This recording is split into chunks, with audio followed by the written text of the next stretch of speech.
somos um coletivo que visa criar um espaço seguro para diálogos sobre o continente africano, abrangendo diferentes gerações e vivências.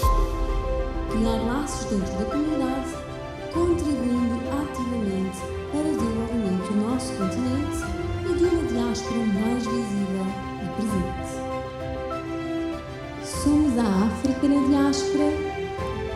Somos a afro-identidade. E é engraçado disso quando há bocado falaste dos teus primos em Cabo Verde não entenderem certas coisas. Sim. Isso acontece com todos nós. Qual é a tua opinião nessa dinâmica da diáspora e do Cabo Verde? Cabo Verde realmente é um dos únicos países no mundo que não pode desenvolver-se sem o apoio da sua diáspora. Sabemos que a população da diáspora cabo-verdiana é maior do que a população em Cabo Verde, dos cabo-verdianos em Cabo Verde. Então, realmente, acho que é uma situação intrinsecamente, sim, o desenvolvimento de Cabo Verde passa pelo apoio, pela colaboração da sua diáspora. Enquanto a ligação entre as duas entidades, eu acho que realmente devia tornar-se a ser uma só, porque todos os cabo-verdianos em Cabo Verde têm pelo menos um membro da família que está fora do país. Portanto, é só para dizer como que a diáspora é importante para Cabo Verde. Temos também que lembrar-se, que saber, recordar-se que o dinheiro enviado pela diáspora representa mais ou menos 10% do PIB de Cabo Verde. É enorme. E pronto, a mais grande contribuição ao PIB de Cabo Verde é o turismo, um setor que foi, já sabemos, super afetado pela pandemia atual, né? Assim, pelo Covid, e logo a seguir o dinheiro da diáspora, a contribuição financeira da diáspora. Portanto, isso é super importante.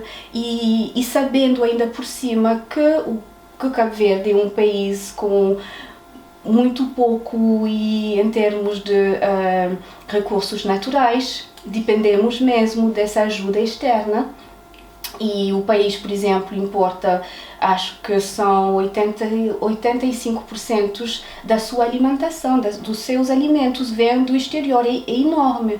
E, portanto, hoje em dia, quando pensamos no desenvolvimento de Cabo Verde, temos que pensar também na contribuição da sua diáspora. E agora o assunto é como que vamos reforçar a colaboração entre o Cabo Verde e a diáspora. Pois era isso que eu ia perguntar a seguir, como vê essas possíveis formas de cooperação, de estreitamento, de negociação, ou como é que podemos pôr isso em prática, não é? Sim. De forma prática. Sim, é e isso funcional. Mesmo. E funcional e perrente, né? E, bom, acho que, e por acaso, eu diria que o papel das associações, das várias associações cabo-verdianas e no exterior, tem um papel-chave a desempenhar, realmente, porque várias vezes os políticos não alcançam a população, a comunidade, e sim, alcançam mais ou menos, conseguem comunicar com as pessoas, se calhar que têm um interesse nestes assuntos políticos e não sei o que mais, mas a pessoa assim normal, o imigrante, assim, o meio, pronto, não tem, às vezes não tem o desejo de conversar com um político. Mas eu diria que se as associações de apoio, aos imigrantes, e podem ser o link entre o governo, sim, entre Cabo Verde e as comunidades que são lá fora, né, que são em Europa e tudo isso. Porque o que não queremos é criar uma fratura entre Cabo Verde e, sobretudo, os jovens, essa nova geração, porque temos também que pensar que alguns dos mais novos, né, filhos de imigrantes, muitos ainda nunca foram para Cabo Verde, nem conhecem, né? E então, como que podemos reconciliar, this young generation com a pátria inicial? Exato. É isso mesmo. E acho que não devia necessariamente passar pelo governo ou pelos políticos, mas pode até passar, como já falei, e pelas associações, pelos famosos de Cabo Verde. Eu gostaria mesmo de ver mais famosos, personalidades, pessoas inspirantes realmente cabo-verdianas a visitar as comunidades cabo-verdianas em Holanda, em o que seja, né? Estados Unidos. Por exemplo, sim. Estava a ver o Michael Beach, que é um ator extremamente famoso. Sim, por exemplo, porque também imagina se um jovem assim que nasceu em França ou em Portugal ou não sei, nos Estados Unidos, a crescer com role models americanos, por que ele vai ter a vontade de aproximar-se de Cabo Verde? Não, Cabo Verde tem também que dar esse tipo de motivação. Olha, o nosso país também é lindo e precisa de ti. Isso é importante. Então, acha que Cabo Verde não abraça, digamos assim, a diáspora de uma forma em que poderíamos funcionar melhor, os cabo-verdianos quando voltam, como dizia que, por exemplo, chega a Cabo Verde, nós todos vamos, não é? Como disse há bocado, acontece comigo também, pergunta-me a Boidundi. A minha Dundi, quando tu vês perguntar a Boidundi, dentro de Cabo Verde, então falar, a minha Dili, não, é Cadili, és francesa. E eu, pronto. É isso, essa mentalidade que realmente devemos mudar, porque não vamos adiantar. Pronto, não há caminho para um país como Cabo Verde, que depende tanto da sua diáspora. Isso tem que ser resolvido. Realmente. E também temos que pensar, e quando pensamos na diáspora, não só por termos assim financeiros, mas também em termos de experiências, de capacidades, de formações. Exato. Quais são as formações que eu, por exemplo, aprendi aqui em Londres ou em França, que eu posso agora transmitir a Cabo Verde? Achas que o governo, ou não vamos entrar na política, mas como é que Cabo Verde nos facilita essa cooperação, esse regressar e contribuir com aquilo que aprendemos, com aquilo que queremos, com essa vontade de, porque eu quero fazer a diferença no meu povo. Acho que por parte do governo eu diria que a vontade tem que ser clara. E ainda não vi isso. Eu nunca vi um slogan a dizer, olha, e Cabo Verde precisa da sua diáspora, ou e imigrantes cabo-verdianos em França, Cabo Verde precisa de ti. Eu nunca vi isso. E acho que a partir do momento de que a vontade política governamental seja clara, o resto vai funcionar.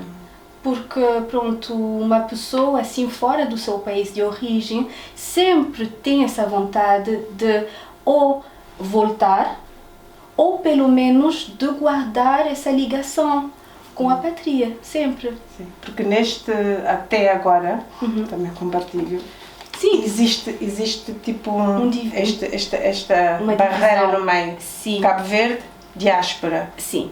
E na sua opinião era uma união? É uma união.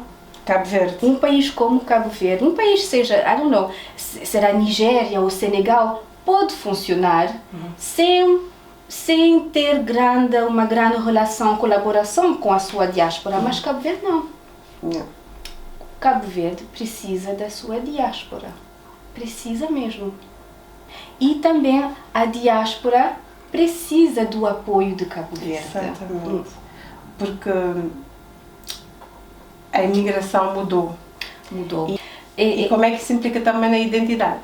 Tipos ligados a isso, as primeiras imigrações. Mas agora, como disse bem, os filhos cresceram e pessoas que já mudam o estereotipo do imigrante. Isso é que é a dinâmica que queremos, né, passar uns aos outros para que possamos funcionar todos num conjunto só. Exato. E como é que vê isso? Como é que vamos chegar aos nossos jovens? Pergunta: mãe, eu quero voltar para Cabo Verde para...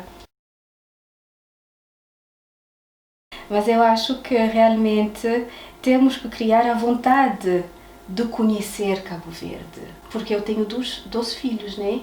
Conhecem Cabo Verde, mas pronto, são ingleses antes de ser cabo-verdianos. Ainda bem. Mas sempre falo com eles do Cabo Verde. Os meus pais também falam com ele e eu insisto mesmo nisso, porque somos os maiores embaixadores de Cabo Verde. Com pais. Sim, somos. E temos que mostrar um exemplo positivo do que é ser cabo-verdiano. E falando dos estereotipos, é isso mesmo, temos que demonstrar um outro clichê do que o imigrante é e do que o imigrante cabo-verdiano é também. Demonstrar que não. E pronto, não há nenhuma fatalidade. Não há nenhuma fatalidade, sim. E como é que passa essa, como disse, essa é uma boa palavra, embaixadores, como pais devemos ser embaixadores dos nossos filhos, como a primeira porta da identidade, com aquilo que realmente são. Como é que faz isso? Anne-Marie, como é que faz isso com os seus filhos? Uau! Bem, a África, infelizmente, ainda tem uma imagem que pode ser negativa na mente de muitas pessoas.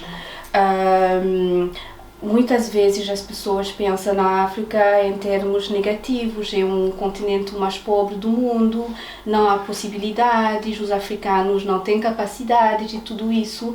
E é isso mesmo que eu pessoalmente, como mãe, tento mudar e mostrar e demonstrar em termos mesmo práticos. Eu falo, obviamente, com os meus filhos, eu mostro estudos e coisas assim, que demonstram que realmente o que está a passar em África é muito lindo e muito positivo. Claro que há coisas que ainda não funcionam muito bem, mas a capacidade e o potencial da África é enorme. Então, acho que o nosso papel realmente é, em primeiro, mostrar que vale a pena conhecer, antes de tudo. Sente-se numa posição de privilégio? Eu acho que sim. Não foi mas essa precisa, exatamente, era nesse sentido. Nessa sua posição de privilégio, né, em relação ao migrante normal, digamos assim, não é?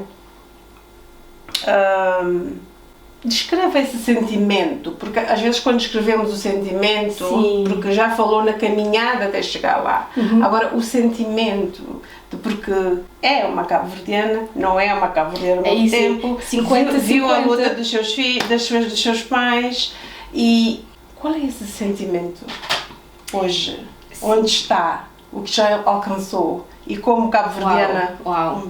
Eu penso logo na minha mãe, realmente. Penso mesmo na minha mãe, porque eu sinto que... eu vou começar a chorar, mas pronto.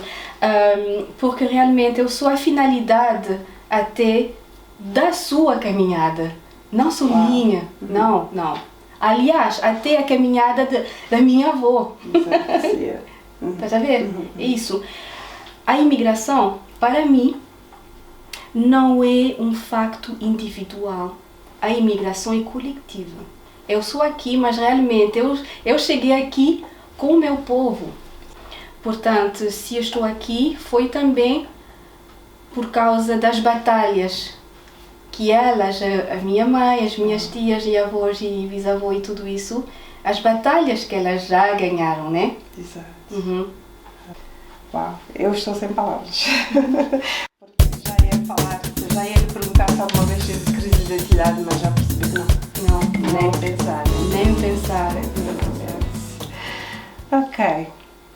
Agora ia fazer-lhe umas perguntas mais leves, que é para não chorar. Então não consegui pôr o papel de olho, já relaxa. Ai, né? Se eu lhe pedisse para descrever Cabo Verde em 3 palavras, o que é que diria? Vou mentir, porque tenho as minhas notas, não quero esquecer isso. Porque pensei muito nisso. Cabo Verde.